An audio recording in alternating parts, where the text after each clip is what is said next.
গোলাঘাটৰ খুমটাই ডেকা দোলাশৰীয়াত চুৰিকাণ্ড চিনেমাৰ কাইডেৰে হাঁচিগছ চুৰি তপন গগৈ নামৰ লোকজনৰ প্ৰায় 10 লক্ষাধিক টকাৰ মূল্যৰ হাঁচিগছ লৈ যায় চুৰে এই চুৰিকাণ্ডৰ পাছতেই হাহাকাৰ লাগিছে এতিয়া তপন গগৈৰ পৰিয়ালত দীৰ্ঘদিন ধৰি অঞ্চলটোত অব্যাহত আছে চুৰৰ উপদ্ৰৱ সঘনাই চুৰিকাণ্ড সংঘটিত হোৱাৰ পাছতো আৰক্ষীয়ে গুৰুত্ব নিদিয়াৰ এক অভিযোগ উত্থাপিত হৈছে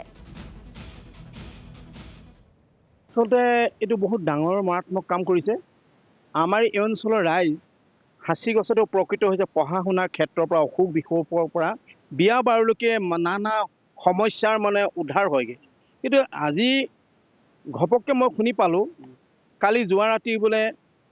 প্ৰায় 20-30 জোপা গছ লৈ গ'ল তাৰ যথেষ্ট মূল্য হ'ব 10 লাখ টকাৰ ওপৰো হ'ব পাৰে কমো হ'ব পাৰে ঠিক নাই গতিকে লৈ এনেকৈ যদি গাঁৱত উপদ্ৰৱী হৈ থাকে আজি এই মানুহঘৰতে নহয় এই আশে পাশে বহু হাঁচিগছ দিয়ে যোৱা বছৰ মোৰ এডাল লৈ গ'ল প্ৰায় 4 ফুট গোলাই হাঁচিগছ লৈ গৈছে তাৰ কোনো সুসূত্ৰ নাই আৰু ইয়াত এনেকুৱা হৈছে ইয়াত অকল হাঁচিগছেই নহয় গৰু চুৰ হৈছে ছাগলী চুৰ হৈছে গৰু হেৰালে বুলিলে আৰু পাবলৈ নাই আৰু